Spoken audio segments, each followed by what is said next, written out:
ಆಗದೇ ಇರೋ ಕೆಲಸಗಳು ಇರುತ್ತೆ, ಇಲ್ಲ ಅಂತಲ್ಲ. ಈಗ ನಮಗೆ ಹೋಗಿ ನೀವು ಫೀಲ್ಡ್ ವರ್ಕ್ ಮಾಡುವಂಥದ್ದೇ ಸ್ವಲ್ಪ ಕಷ್ಟ ಆಗ್ಬೋದು, ಆದರೂ ಅದನ್ನು ಮಾಡುವಂಥವ್ರು ಇದ್ದಾರೆ. ಇಂಟರ್ನೆಟ್ ಕನೆಕ್ಟಿವಿಟಿ ತುಂಬ ಲಿಮಿಟೆಡ್. ಈಗ ನಾವು MBPS ಅಲ್ಲಿ ಮಾತಾಡ್ತೀವಿ, ಆವಾಗ KBPS ಅಲ್ಲಿ ಇತ್ತು, ಡೈಲ್ ಅಪ್ ಕನೆಕ್ಷನ್ಸ್ ತಾವು ಕೇಳಿರ್ಬೋದು. ಅದು ತುಂಬಾ ಲಿಮಿಟೆಡ್ ಕನೆಕ್ಟಿವಿಟಿ. ಆವಾಗ ಡೇಟಾ ಕಾಲ್ಸ್ ಅಂತ ಬರ್ತಾ ಇತ್ತು.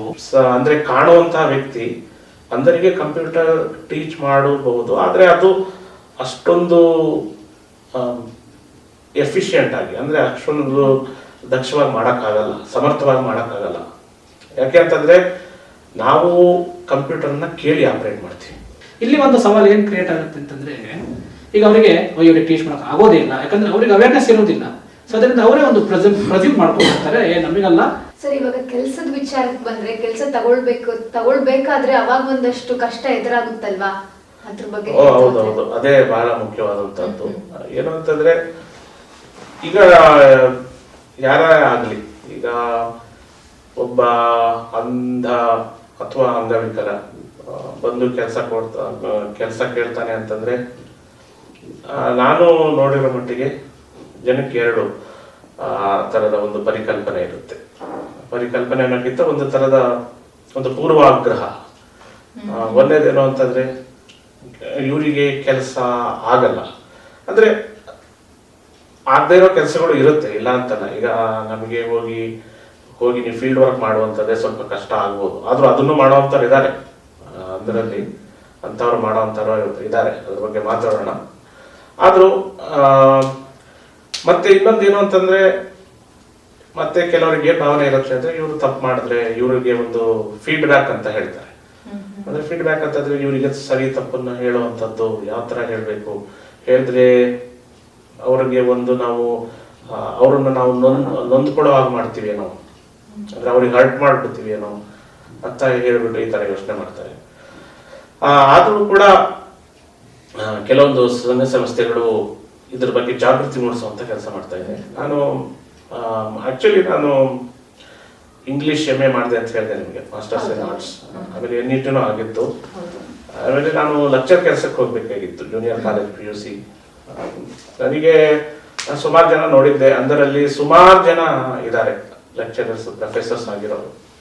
ನಾನೆಲ್ಲ ಸಣ್ಣವರಿದ್ದಾಗ ನಾನು ಈ ರೇಡಿಯೋ ಒಂದು ಮಾಧ್ಯಮ ಆಗಿತ್ತು, ಶಾರ್ಟ್ ವೇವ್ ರೇಡಿಯೋ. ಯಾಕಂದ್ರೆ ನಾನು ಮುಂಚೆನೇ ಹೇಳ್ತಾನೆ, ಆವಾಗ ಇನ್ಫಾರ್ಮೇಶನ್ ಗ್ಯಾದರಿಂಗ್ ಅಂದ್ರೆ ಮಾಹಿತಿ ಕಲೆ ಹಾಕುವಂಥದ್ದು, ನಾಲೆಡ್ಜ್ ಗಳಿಸೋದಕ್ಕೆ ರೇಡಿಯೋನೇ ಪ್ರಮುಖ ಸಾಧನ.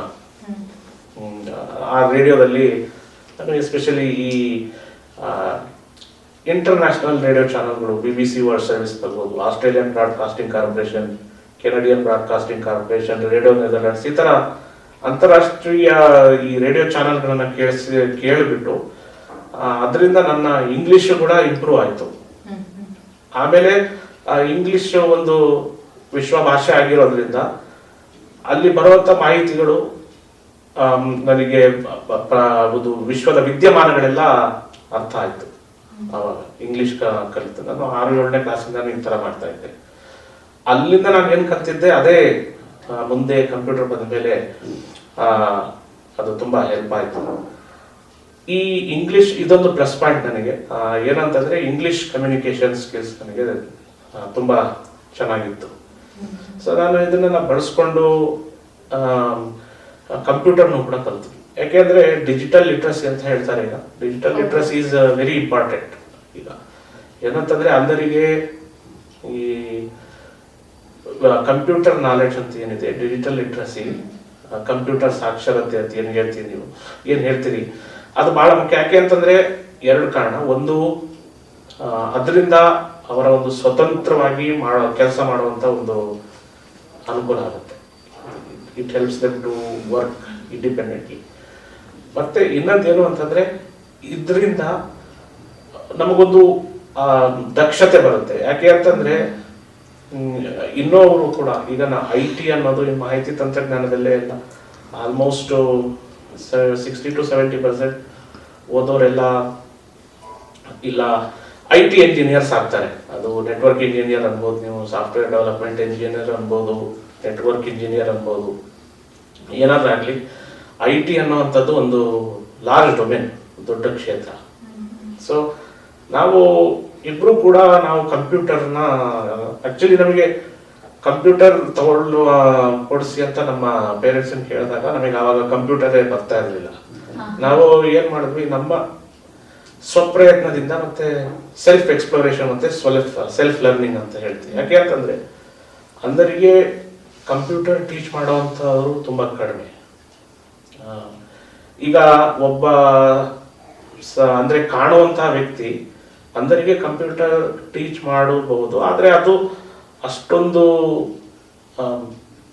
ಎಫಿಷಿಯಂಟ್ ಆಗಿ ಅಂದ್ರೆ ಅಷ್ಟೊಂದು ದಕ್ಷವಾಗಿ ಮಾಡೋಕ್ಕಾಗಲ್ಲ, ಸಮರ್ಥವಾಗಿ ಮಾಡೋಕ್ಕಾಗಲ್ಲ. ಯಾಕೆ ಅಂತಂದ್ರೆ ನಾವು ಕಂಪ್ಯೂಟರ್ನ ಕೇಳಿ ಆಪರೇಟ್ ಮಾಡ್ತೀವಿ, ಅಂದ್ರೆ ಸ್ಕ್ರೀನ್ ರೀಡರ್ಸ್ ಅಂತ ಹೇಳ್ತೀವಿ, ಅದ್ರ ಬಗ್ಗೆ ಮುಂದೆ ಮಾತಾಡೋಣ.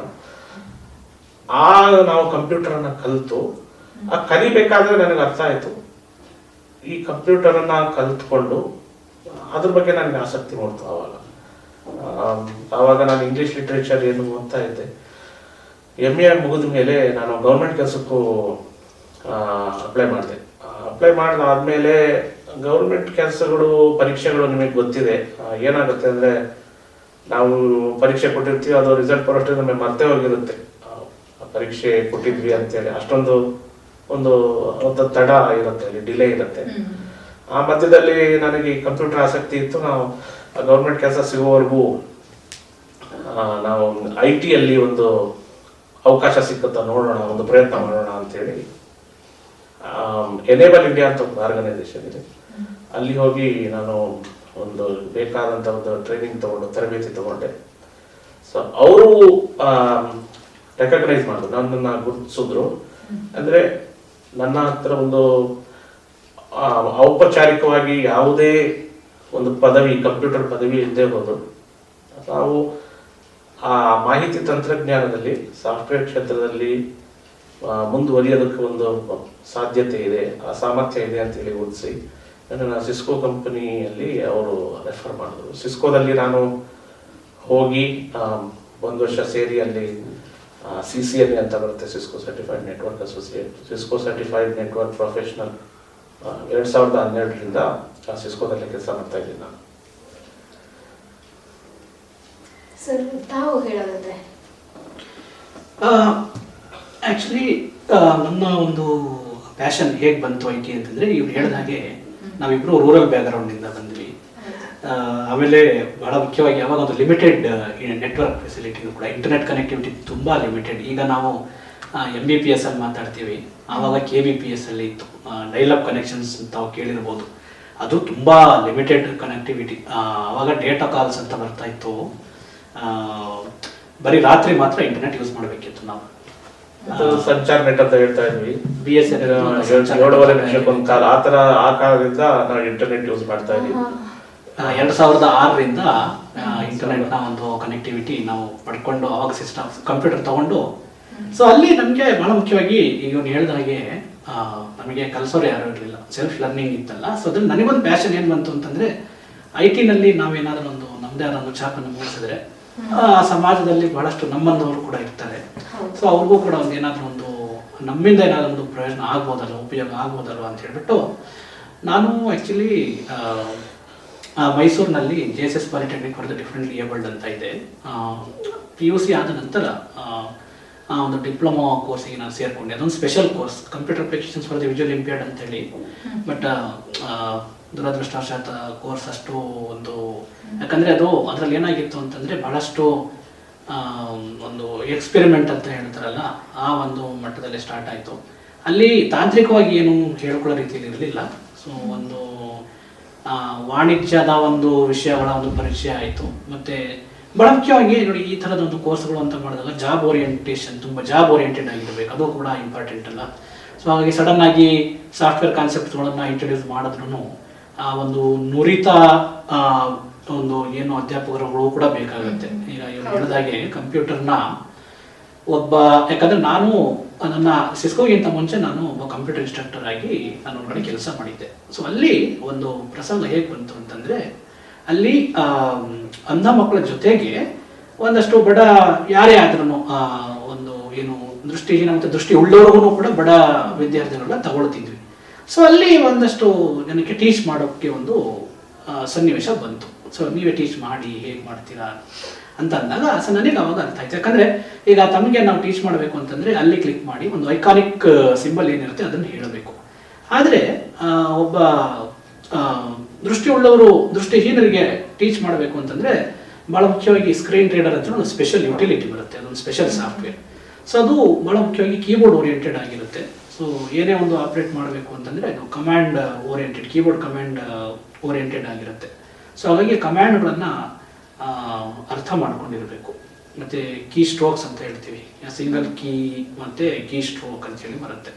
ಸೊ ಇದನ್ನೆಲ್ಲ ಒಬ್ಬರು ವಿಜುವಲ್ ಇಂಪೇರ್ಡೇ ಅರ್ಥ ಮಾಡ್ಕೊಳ್ಳೋಕೆ ಸಾಧ್ಯನೋ ಹೊರತು ದೃಷ್ಟಿ ಉಳ್ಳವರಿಗೆ ಇದು ಸ್ವಲ್ಪ ಸವಾಲಾಗಿಯೇ ಪರಿಣಮಿಸುತ್ತೆ. ಅಲ್ಲಿ ಈಗ ನಾವು ಸವಾಲುಗಳ ಬಗ್ಗೆ ಹೇಳ್ತಾ ಇದ್ರಿ, ಬಹುಶಃ ನಾವು ಸವಾಲುಗಳನ್ನು ನಮ್ಮ ಈ ಒಂದು ಎಂಟೈರ್ ಸಂದರ್ಶನದಲ್ಲಿ ಮಾತನಾಡ್ತಾ ಹೋಗ್ತೀವಿ. ಇಲ್ಲಿ ಒಂದು ಸವಾಲು ಏನು ಕ್ರಿಯೇಟ್ ಆಗುತ್ತೆ ಅಂತಂದರೆ, ಈಗ ಅವರಿಗೆ ಇವ್ರಿಗೆ ಟೀಚ್ ಮಾಡೋಕೆ ಆಗೋದೇ ಇಲ್ಲ, ಯಾಕಂದರೆ ಅವ್ರಿಗೆ ಅವೇರ್ನೆಸ್ ಇರೋದಿಲ್ಲ.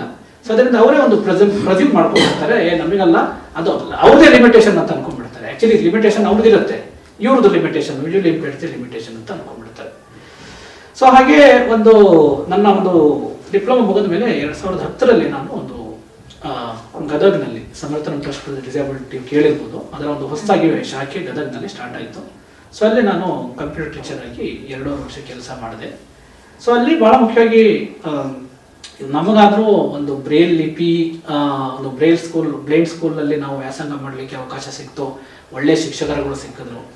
ಅಲ್ಲಿಯ ಒಂದು ಜನಕ್ಕೆ ನಾವು ನೋಡಿದಾಗ ಅಲ್ಲಿ ಶಿಕ್ಷಣದ ವ್ಯವಸ್ಥೆ, ಪ್ರಾಥಮಿಕ ಶಿಕ್ಷಣ ಕೂಡ ಸರಿಯಾಗಿ ಪಡೆದಿರಲಿಲ್ಲ ಅಲ್ಲಿ ಜನ. ಸೊ ಅಂಥವ್ರಿಗೆ ತಾವು ಕಂಪ್ಯೂಟರ್ ಟೀಚ್ ಮಾಡೋದು ಅಂತಂದರೆ ಹೇಗೆ, ಬಹಳ ದೊಡ್ಡ ಸವಾಲಾಗಿತ್ತು ನನಗೆ. ಸೊ ಹಾಗಾಗಿ ನಾನು ಅವರಿಗೆ ಕಂಪ್ಯೂಟರ್ ಟೀಚ್ ಮಾಡೋದಕ್ಕಿಂತ ಹೆಚ್ಚಾಗಿ ಕೌನ್ಸಿಲಿಂಗೇ ಮಾಡಿದ್ದೇನೆ, ಪರ್ಸನಾಲಿಟಿ ಡೆವಲಪ್ಮೆಂಟ್ ಬಗ್ಗೆ. ಹೇಗೆ ತಮ್ಮನ್ನು ತಾವು ಗುರುತಿಸ್ಕೋಬೇಕು, ಶಿಕ್ಷಣ ಅನ್ನೋದು ಎಷ್ಟು ಮಟ್ಟಿಗೆ ಅವರಿಗೆ, ಅಂದರೆ ದೇವರ್ ಕಂಪ್ಲೀಟ್ಲಿ ಲೆಫ್ಟ್ ಬಿಹೈಂಡ್.